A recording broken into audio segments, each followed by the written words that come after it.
Be seated. It's time for Talk Law Radio with Todd Marquardt. Todd Marquardt, attorney at law in Texas. If you're a millionaire or a thousandaire, Talk Law Radio is now on the air. Call in with your business law question, your elder law question, veteran aid, Medicaid, build a business to get paid. 210-308-8867. Or ask a question online at marquardtlawfirm.com. That's MARQUARDT lawfirm.com. And now it's Talk Law Radio with Todd Marquardt.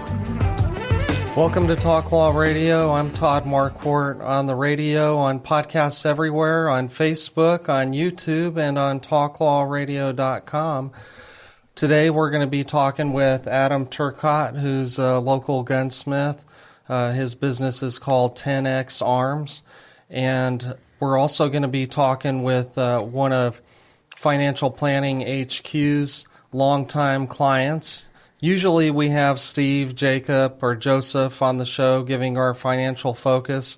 But today we're going to interview one of their clients so that you can really learn and understand what it's like to work with Financial Planning HQ. Mark, well, we'll have him on when you're ready.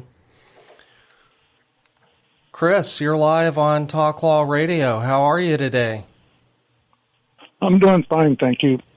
Awesome. Well, thank you so much for joining the show. This is the show where we help you discover your legal issue blind spots by listening to me talk about the law on the radio.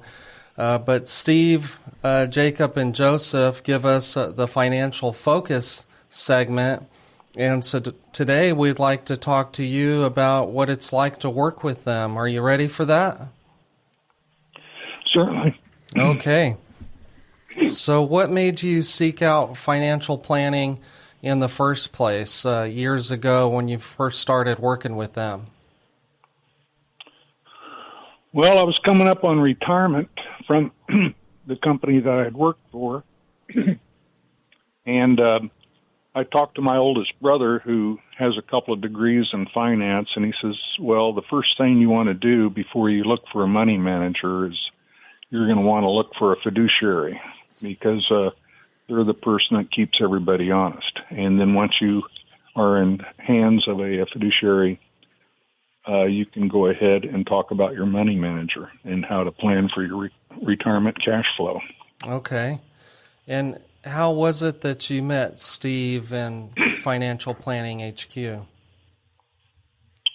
Well, I had a life insurance policy with MetLife, and so I looked up MetLife, and they carried Steve as a fiduciary. So I gave him a call, and that's where it started. That was back in 2010. Okay. And so how would you describe your experience working with Steve? I think I entered his office, and I kind of caught him in the middle of a transition, and he told me that he was getting ready to start his own business as his own man, and he told me that. He said he wanted to be up front with me in case I decided that I wanted to look elsewhere, and I said, no, I'd like to listen to what you have to tell me. And we talked for quite a while, and that's where I came on board, and we started discussing my assets, and he set me down and told me what the plan of action would be, and it's worked out. Great. And how is that different from your experience working with Joseph now? Well, I think, just to be honest, when he told me he was going to transfer me to a partner, I was a little bit surprised at Joseph. I think I was Joseph's first client, and I was, over the course of the years, been very pleasantly surprised and welcoming of his suggestions and guidance. So everything with Joseph has been well, but I hope that doesn't change after this phone interview. That's great. Tell us about moments that mattered, financial decisions that you're glad that you made. Well, with my portfolio that I had from the company I retired from, I retired from Rolls-Royce, and they did not actually have a retirement program. I had built up for my future through a 401k program. And so I told them that I wanted to transfer it with the minimum disruption, and we talked about the pre-tax and the post-tax, and so I tried to keep the money under investment and only withdrew from it when I had to. And we finally did get that set up on a scheduled withdrawal. And then later on, after I was with Joseph, I had an account from my parents, which was a transfer upon death. So I'll just tell you, that's a hard way to receive money. But they, as a fiduciary, were very honest with me, and they monitored the money managers that we had, and they did. At one time, they changed the money manager because they said they thought they found another money manager that could do better, and it's worked out well. It's been very much better than what you could ever get from a regular interest account. Yeah, that's sounds like a good experience. Was there any advice that they gave you that saved you time, stress, or money in a way that you didn't expect? Well, in a way, because I also had suggestions from my older brother who said, you might think that they're asking for too much money as a consultant fee. But my brother, who, even though he knows a lot about the financial world, he has a fiduciary too, and he said, it really lets you sleep at night because you know you have someone who's watching your assets, because that is their most important job, is their essentially, I guess you'd call it guardian angel on your finances, because they find the money managers and they find the investments, and it makes you sleep better at night. Yeah, we all want that. Well, yeah. Well,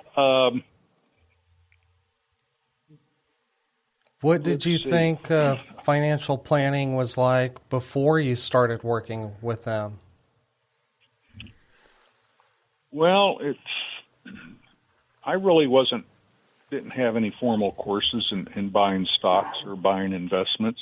It was usually I was going to transfer my 401 into an IRA, and that was one of the things that Steve helped me with. And they also helped me protect my investment for my beneficiaries by getting me some really good insurance. And I was surprised that if you have someone that knows what they're doing and is looking for the right product, how they can save you an awful lot of money. And that happened on the 2 life insurance policies that I found through them. One was through Steve, and the other one was through Joseph after he took the account. So okay. I'm still happy with them. Good. And so when you think about them being in different generations, Steve, the baby boomer, and Joseph, the millennial, what's the difference between the 2 styles? Well, when I first met Steve, he seemed to be well-versed and very comfortable with the subject of, being my fiduciary and talking about investments. And Joseph was, I think, brand new in his I'm getting feedback. Yeah, our segment's coming to an end, so I'll thank you for joining us. It's been a pleasure. You have a good weekend. Well, thank you, Todd. Bye. Okay, we got to take a break. We'll be right back. Stay tuned.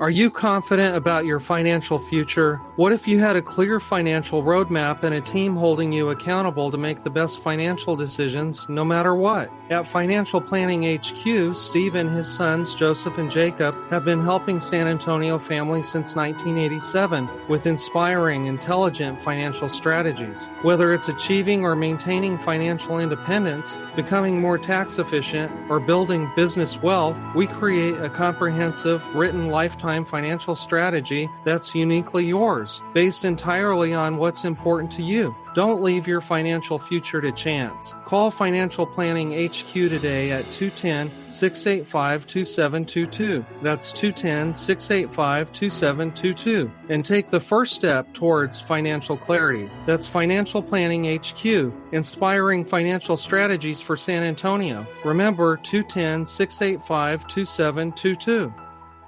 Losing a loved one is hard. I'm Todd Marquardt, and I help families like yours navigate probate with clarity and compassion. Don't go through it alone. Call 210-530-4278. That's 210-530-4278. Or visit marquardtlawfirm.com to get answers and peace of mind. Do it before you die. Welcome back to Talk Law Radio. I'm Todd Marquardt. This is Adam Turcotte. He's with 10X Arms, and we're going to be talking about firearm law today. I just want to let you know, Adam, we are on 9:30 a.m. The Answer, 6:30 a.m. The Word in San Antonio. Also KNTH 1070 in Houston, or 103.3 FM in Houston. Isn't that exciting? All right. Yeah. Good area. So, Adam, you've been on the show before, but just in case we have some new listeners, tell us about your background and how you got interested in firearms. Oh, well, thanks for having me again. It's been a while. I was in the military for 8 years, did a couple of combat tours and whatnot, and after that, worked here at one of the local gun stores and really enjoyed the firearms industry and a lot of the people I met there. But while I was working there, I noticed the demand for gunsmiths. There's a high demand. It's definitely a field that's shrinking and needs people. So I went to the Colorado School of Trades and got my degree through them and came back to San Antonio. And now here we are, 10 years in the industry and busy as ever. So yeah, it's good. Tell us more about the Colorado School of Trades. What drew you to them? I knew one of my sergeants that I had in the Army. He ended up becoming the president of the school. And so through connections, talked to him, and he was like, hey, you probably should check this out. You might be pretty good at it. And so I went, checked it out. It was great. I like their working with people, face to face and having kind of the mentor looking over your shoulder, making sure you're doing it right. I like that mentality of it. They give you a good foundation, like all things. It depends on what you do with it, how much you want to continue your education beyond that and learn from other places, other things. But it gave me a good foundation to be able to have the confidence to kind of step out on my own and come back and serve San Antonio. Some of the techniques that you learned are unique to them. They teach you the old school ways, the old school don't they? way, yes. It's if you could take some of the foundational knowledge of the old school and then utilize modern tooling and techniques, it gives you a better understanding from the ground up. And so tell us, What are you talking about with the old school way of doing things? Walk us through a project. The old school could be, you're working with files and you're taking small measurements and, little bits at a time.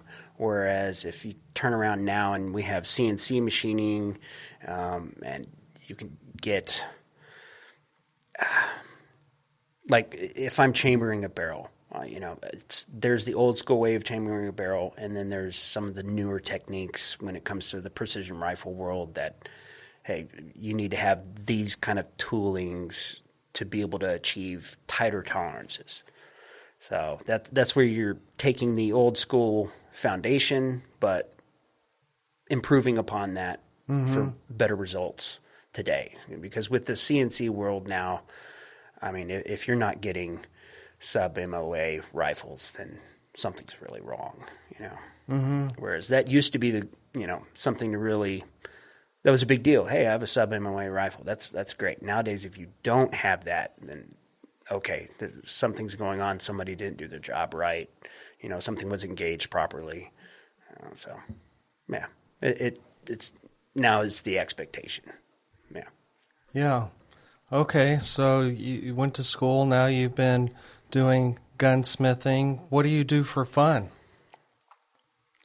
I like to get out and hunt and shoot. To take my daughter. I've been getting her into the rifle game more, and she's been getting out there in the field with me a little bit. That's been a good, enjoyable time. Be able to see her kind of mature in that area and enjoy it with me. She's a good shot. She's done very well for herself. Yeah, and she's a good shot. Oh yeah. She. One of the things about this industry and what I do is you get to meet a lot of good people. So I'll be invited out to ranches and whatnot of some of my good clients, and now that she's grown up enough, I'm able to take her with me, and they like to drive around, and that's a great one right there. So she loves it. It's great. Yeah, I hunted with my daughter a couple of times. At first, she just had to come because, there was nobody at home to watch her. Yeah. And so eventually she became interested enough to want to get a whitetail. And she did. She has one shoulder mounted on the wall. Mm-hmm. She likes to hang her necklaces on its antlers. Oh, there you go. That's good. Yeah. Special touch. Yeah. Right. Yeah, we recently, last year for hunting season, we put together a custom build 7mm 08 for her, and so she got to be a part of that. And selected the stock that fit her because she's tiny, but made it where it fit her to her size, and she picked out the color and everything, chambered the rifle and everything for her, and so that's her special, unique tool that she's able to take out there and have fun with. Yeah. And was she, when she first started shooting, was she bothered by the recoil? Not so much, because I started her on 22 bolt action and graduated up. She shot some of my larger rifles, but they all have silencers on them, so the recoil is never something that's been that big of an issue for her. Okay, well, tell us about the physics of why that is. How is it that a suppressor reduces the pain of the recoil? Well, it could take around, they estimate around 40% of the recoil is absorbed by a silencer, because you're not having all that gas, go out the front and push back against you. It's helping absorb a lot of that. And so that's part of why silencers are so popular in Texas and in hunting and in the precision rifle world is, the recoil, you're able to get back on your target a lot faster, and hearing. Yes, we all like to hear beyond age 30, so that definitely helps in that. Yeah. Okay, well, so that's an advantage of a suppressor, and we definitely want to talk about the law regarding the suppressor. We're here on Talk Law Radio talking with Adam Turcotte. He's a gunsmith with 10X Arms. And we're talking about suppressors now, because in the beginning, God had one law, don't eat from the fruit of that tree. Then he gave Moses the 10 Commandments. And now we have municipal, state, and federal lawmakers that won't stop creating new laws that impact you without you knowing it. So tune in to Talk Law Radio on Saturday mornings, Sunday afternoons, and you can find us on YouTube anytime when you're walking the dog, washing the dishes, or working in the garage. Okay, so there's been a change with the regulations of suppressors recently.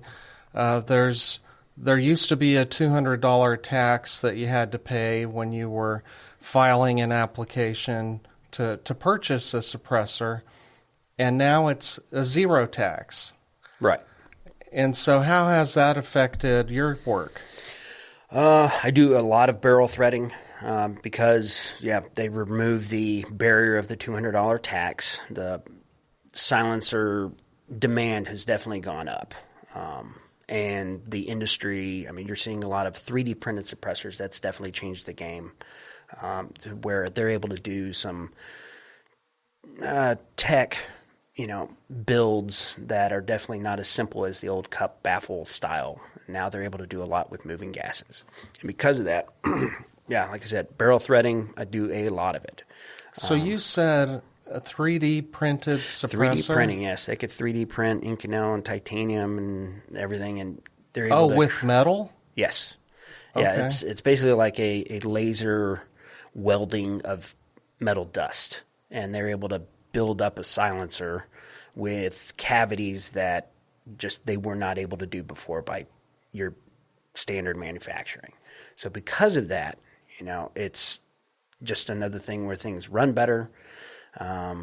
It's bringing down the cost on some stuff, but not having the $200 tax stamp has definitely helped in the demand for silencers. So you're having a lot more manufacturers pop up and trying to meet that demand. Have you seen one of those laser machines that can weld metal together? Mm-hmm. It's pretty impressive. There's some videos on YouTube where you can see the technique of it, and it's pretty cool. It's the future. It's like the old school cans. Yes, they'll still be around, but they're going to get cheaper and cheaper as things transition more to the 3D printed side of things. Yeah, how much would one of those cost? You could see off the top of my head, you'll probably be in the $850 range to, you could be in the $1,500 easily. Oh, for the suppressor. For the silencer I was itself, talking about the machine. Oh, the machine? Oh, no, they're in the 50 to 100 plus easily, yeah. Depending on how big and how much you want it to be able to make. Because you can make one at a time, or you can make a plate and it'll have 5 on it, if not more. And so what's the rule on the manufacturer of a suppressor? Does it have its own serial number? Yes, everything has their own serial number. You have to submit all your paperwork ahead of time, and once it's approved, then you're able to make your stuff. It's there's a lot of regulations behind it, of course. Like all things, the stack of rules and laws just goes up. Mm-hmm. But there's manufacturers that are stepping up and they're keeping up with everything. And so if somebody's interested in getting a suppressor, where do they start? Do they contact a federal firearm licensee? Yes, those that have an SOT, a special occupancy tax with Class 3, be able to do Class 3 transactions, which I am, just because I deal with silencers and threading and everything else so much. It's good to have that ability. But that's it. Talk to somebody like me that knows that world, can kind of get the process going and walk you through the paperwork and the fingerprints and the passport photo and whether you want it to be in a trust or individual. After they got rid of the $200 tax stamp, that kind of opened the floodgates a little bit for people to get into. They've changed the way that they do the approvals now. They've definitely streamlined that, where gone are the 9 months wait. Now we're more like 25 days, individuals 6 days. It's the process has sped up and become much easier. Wow, that's great. We got to take another break. When we come back, we'll be talking about the sinners and the saints. And again, this is Talk Law Radio. I'm Todd Marquardt here with Adam Turcotte with 10X Arms, talking about firearms law. If you have a question, post it on Facebook right now. Maybe we'll be able to get to your question. Or call the show, 210-308-8867, 210-308-8867. We'll be right back.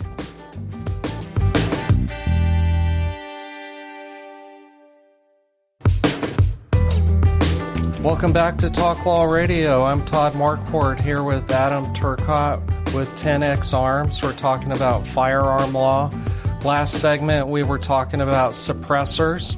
And so if you missed that segment, find it on podcasts after the show today. Next week, we'll drop the YouTube video so that you can watch it then. This is the Sinners and the Saints segment.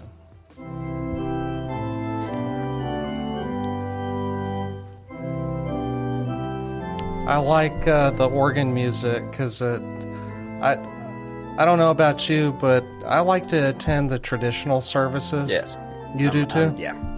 And so you like the organ? Yeah, it's a good callback. It puts you in a good overall setting of this is a reverent place. Right. Mm-hmm. Yeah, I like that too. There's not a whole lot of gunsmiths. There's not a whole lot of organists anymore. Yeah, that's right. And so we need to somehow encourage our kids to rock out on the organ. Party on, Garth. Right. Yeah. So in the Sinners and Saints segment today, I want to talk about Aoudad sheep. Okay. Because there was a news article in the Texas Tribune about Texas legalizing shooting Aoudad from a helicopter. Yeah, their population numbers are pretty crazy right now. So, and I've heard that they're such big animals, they require lots of food to eat, and so they can disrupt the natural deer and other animals' vegetation. Have you heard that? Oh yeah, they're definitely in competition with the bighorn and all in that area out there with the mule deer. Yeah. I get a lot of clients have land out in that area, and so I'm building rifles focused on being able to take down an aoudad at longer ranges and whatnot. So rounds like the 7 PRC right now are pretty hot and fit very well in that avenue of taking something out. What is it about the PRC that makes it a better round? It's kind of the modernized version of the 7 Remington Magnum, but it's getting away from the belted magnums, and so instead of, I know technical speak, instead of everything being on the belt of the cartridge, now I'm actually chambering, and it's based on the entire casing and shoulder, and so between that, we're able to make things more accurate, and then also the bullets, we're getting into better technology on the bullets, and they're better at cutting the wind, and so you're getting these longer style bullets that just cut through the wind better and have a lot more energy on target. And so when it comes to something that has the thick skin like an aoudad, the 7 PRC does pretty well. So. And so what's the range on that? I mean, you can take it out 1,000 yards, no sweat. If you have the right rifle and the competence behind the right it as well. scope. Yes, the Indian behind the arrow has to be pretty smart too. So right, yeah, to be able to see that far, that would be a challenge. A few years ago, my son Thomas went out to western New Mexico, northwestern, and we were hunting elk. And of course, you worked on his 7 mag, and he made a 300-yard shot. And we were so happy. That's pretty good. Yeah. So that round's very capable. It's been around for a long time for a reason. But you are seeing things, where things are improving, and so you're able to get a little bit more performance out of some of the newer stuff. Yeah. And so the Aoudad is not native Right. to Texas, and so it doesn't have a season. Mm-hmm. You can hunt them year round, and now you can hunt them from helicopters. I don't know what the regulation is that would say what you can and what you can't hunt from a helicopter. We know that lots of people have been hunting wild hogs from helicopters for a long time. Oh, yeah. That's fun. You ever get the chance, take it. Yeah. Yeah, we'd like to do that someday. The cost of going up in a helicopter is sort of high. Yeah, there's a lot that comes behind it. I mean, with the helicopter pilot being experienced and all the liability involved and all that. But if you have a good pilot and a lot of ammo with you, you can have a good time. Yeah. So let's talk about the need for a lot of ammo. There's a new product. It's new to me anyway. The new type of trigger. Oh, the forced reset trigger. Forced reset trigger, FRT, and it simulates rapid fire. Right. But I'm told that if you slow down the video of somebody pulling an FRT, it's actually one pull, one bullet, Yes, right? exactly. It is forcing the reset of the trigger each and every time. So, yes, your one pull is firing one round. It just makes it easier to fire the next round. That's it. Rapidly. Yes. And so some people say, well, that's a machine gun. Tell us why it's not. Because every pull of the trigger gives one round, and that pretty much now you are semi-auto. Even if you're making it easier to fire faster, that is not the definition of a machine gun. And when you were in the Army, did you have the opportunity of shooting a real machine gun? Yes, we had belt feds, your 240 Bravo and your saws, and they're fun. They have their place, but in actual like a firefight, you're with your M4, you're not really firing full auto because you go through ammo too fast. Oh, okay. Yeah, so it's semi-auto. You're able to definitely control your shots better and make every shot count. Same thing with hunting.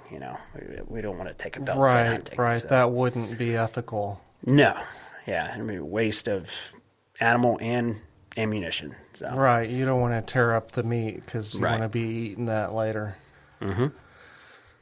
So how do people get the FRT? And is that something that a gunsmith would help somebody with? So current moment, they are legal. You can get online and buy as many as you like. But I mean all that can change.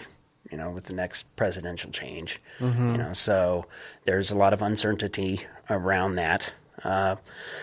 Me as a gunsmith, I don't work on them for people because of that gray area. Some people, like if you have one and you're having issues with something, I'm fine turning around and help diagnose, hey, what's going on here and see what we can fix and make things run right.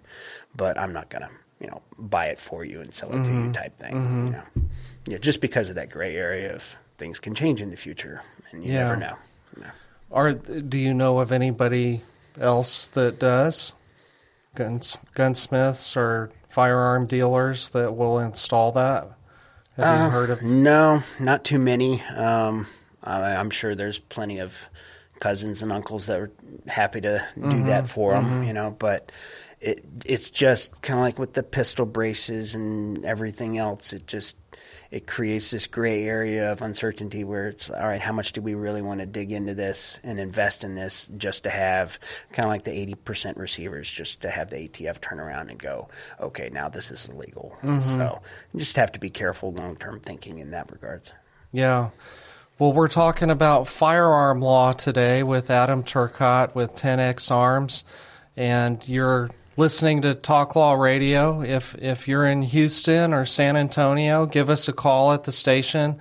Today is April 25th, 2026.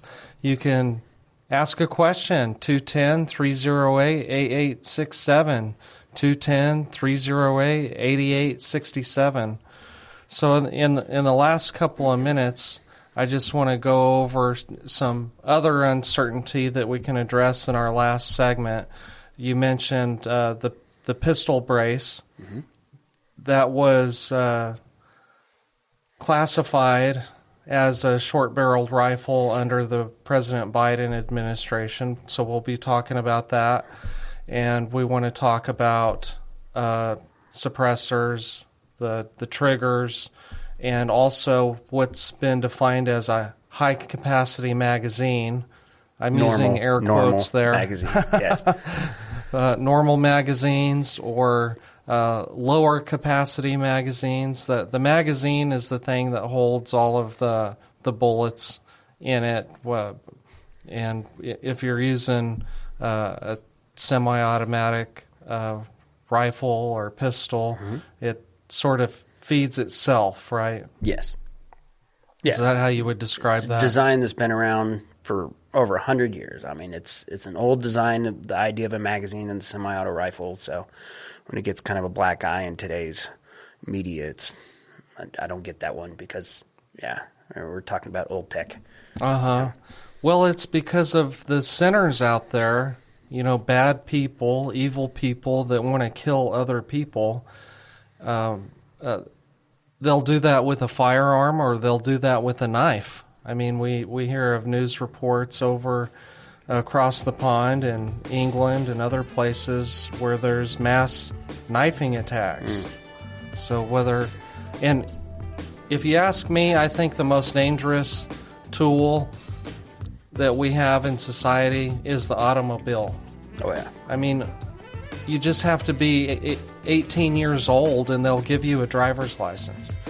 Well, we got to take a break. We'll be right back. Stay tuned for Talk Law Radio.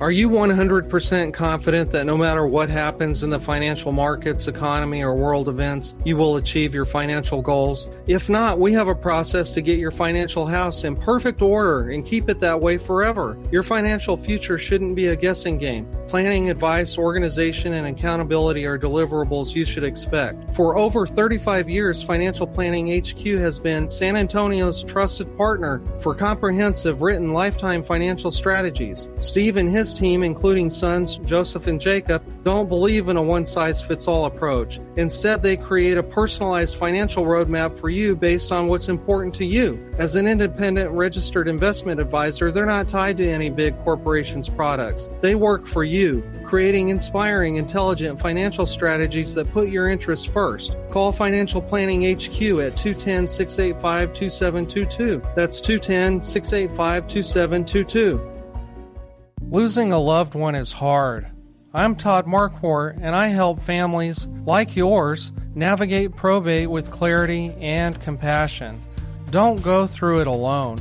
Call 210-530-4278. That's 210-530-4278. Or visit marquardtlawfirm.com to get answers and peace of mind. Do it before you die.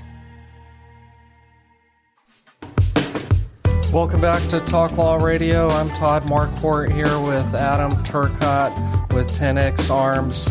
We're talking about firearm law, and this is the fourth segment, so it's our legacy segment. And now, it's time for the Talk Law Radio Legacy Spotlight. What's your legacy? Sponsored by Marquardt Law Firm. Adam, you know attorneys at Marquardt Law Firm focus on business and estate law, including last wills, living trusts, and tax-protected inheritance plans. It's all about legacy. So I wanted to ask you about your legacy.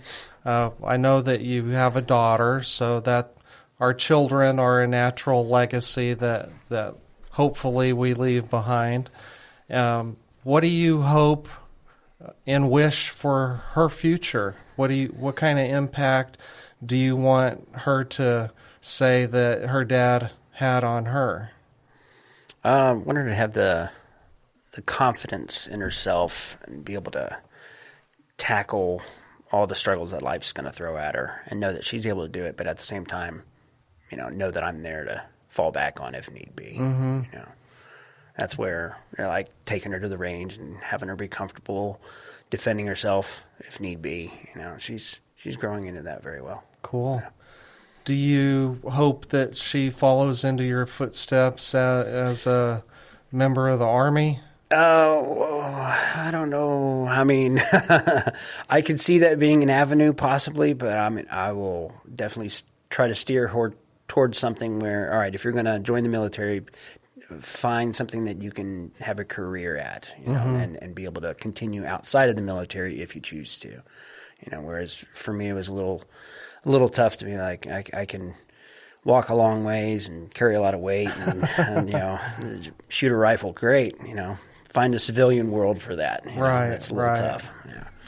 And how about following in your footsteps and taking over your business? I could see her possibly going down that avenue. I mean, I try to get her out there into the shop with me and tinker around a little bit. She's in that teenage phase of not wanting to do a lot of that, but I could see her having a place in my shop in the future. Yeah, even if it's not her full-time job. Right. Yeah. That is one thing the firearm industry towards women is. I mean, it's a growing demographic. Big time. A lot of them are getting into it. They make great shooters, whether it's in the shotgun world or in the precision rifle world. You're seeing a lot of women involved with it. It's nice to see. Yeah, that's great. So that's the legacy segment. Now let's get back to talking about firearm law. Last segment, we reached the issue of large capacity magazines, and California had a regulation. In 2016, California legislature enacted Senate Bill 1446, which banned the possession of large capacity magazines and imposed a fine if you failed to comply. Then California voters approved Proposition 63, which added a provision that imposed a possible criminal penalty for unlawful possession. What do they mean by large capacity magazines? Do you know? That's when most states define it as like when they can hold 11 rounds or more. So a 10-round magazine is okay in those states. But the amount of magazines, I mean, the millions of magazines that are out there, I mean, 10-round and below, that's definitely the minority. So anything above that, I mean, I would consider that normal capacity. That's your standard. Like for the AR-15, I mean, a 30-round magazine is the standard. So for the people that are stuck in California dealing with 10-round magazines, I mean, I feel for you there, but yeah, you guys are definitely the minority. Yeah. Well, if someone were to argue that you don't need a 30-round magazine, how would you respond? I think that's part of being as part of the United States and the right to bear arms, and I can defend myself however I decide I need to, and if I feel that I need 30 rounds, in a magazine, and I'm going to carry, however many magazines I want, right. That's on me. That's not up to some big government daddy to decide for me. You don't have to have a reason. Right. Right. It's your constitutional right.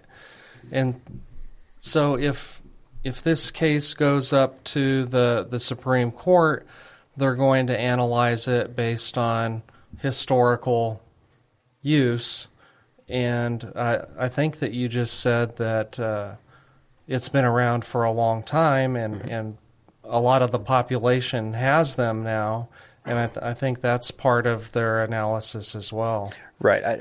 And that's where my question would be, like, where does the common use argument come in? I mean, if you have 10 million of these magazines out there, I mean, there's no way you're going to be able to get those back, on the national level, I mean, we're not talking about 10,000. We're talking about in the millions of them being out there. And that's one of those, like I tell people all the time, I'm like, even if you feel you don't need it, hey, things can change politically. Go ahead. Yeah, stock up on magazines.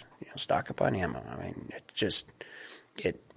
says to the legal world, I mean, good luck fighting this. There's so many of them out there. But also, yeah, you never know what's going to change. And things wear out. You have to replace them. So it's better to have it than not. Right. There's springs in there that can go bad.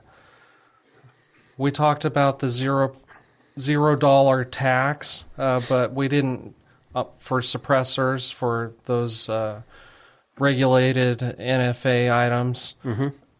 But we didn't talk about the theory that if there's no tax, then the registration requirement should be unconstitutional. Yeah, where's your authority to regulate that if there's not a tax dollar involved? Yes. That was their basis for justifying the registration was that it was associated with a tax.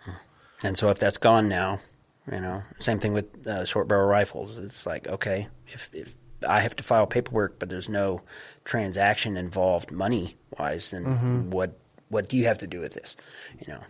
Yeah, so I'm anxious to see what the Supreme Court would do about that because those regulations are 50 years old.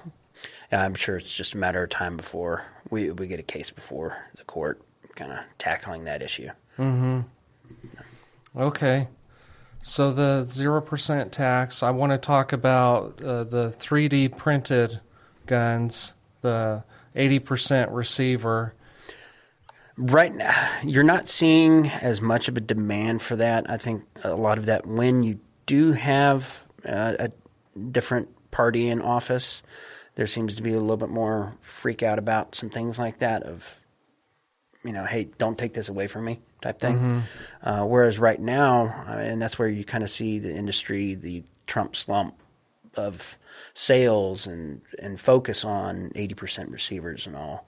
I mean, it is right now as it stands, it's legal. You can make them yourself. That's fine. If you have the knowledge and the ability to do that.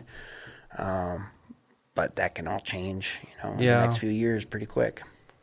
It's kind of scary, to think about putting your own firearm together.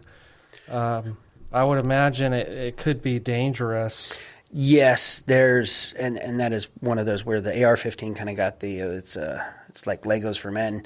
It's easy to put together and it's somewhat, but there's definitely a right way and there's a wrong way where it can be dangerous, and have things break on you that could hurt yourself or something else. Yeah. Does anybody ever just come to you with a grocery sack full of parts and say, I messed this up? The old school Ruger Mark 1 through 3 pistols were notorious of people having a hard time putting those back together.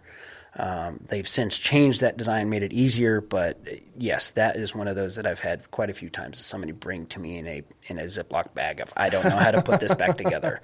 So you just got to hold your mouth the right way. But so people take those guns apart because they need to be cleaned more thoroughly on the inside. And I mean, I know I've seen movies where the guys in the military are taking their gun apart and cleaning it and put it back together. Most of the wear, yes, there's people that shoot a lot, and yes, they need to stay on top of cleaning. Most of the time, people go to the range, they put a couple rounds through something. They will wear out the gun more from cleaning than they will from actually shooting. Okay. And so that's where, I don't know, I feel like people can definitely go overboard on that one. But when it does come into things like the AR-15 where there's a lot of gas involved and it just builds up in the system for those that shoot decently often, there needs to be a going through thoroughly and cleaning things out so that they operate properly. And do you do that for people? Oh, all the time, yeah. There's cleaning is a big thing where, yes, I'll have somebody, especially towards the end of hunting season, somebody comes in and, hey, here's my 12 rifles, go through and make sure they're ready to go for next season. So, okay. Yeah, so it keeps me busy. Cool. So we're talking with Adam Turcotte. He's a gunsmith and FFL owner of a business called 10X Arms, and we've been talking about firearm law. If you're interested in this, please watch the other segments on YouTube. Go to YouTube and click the magnifying glass and type in Talk Law Radio. Then look for the Lady Justice with the red, white, and blue logo and click subscribe. Anything you want to tell the viewers and the listeners today? Anything on your soapbox that you definitely want people to know? Keep up training, buy ammo, get out there, train with it. I mean, you can have the firearm, but if you don't know how to actually operate it, then it's just another paperweight, looking good in the safe. So get out there and use your stuff. When they get dirty, come find me. I'll help you out, So. Yeah, that reminds me. I like to tell people that you have to exercise your constitutional rights. So buy a firearm, practice with it, and vote. Because if you don't vote, you're not allowed to complain. You heard it here on Talk Law Radio. I'm Todd Marquardt. We'll talk to you later.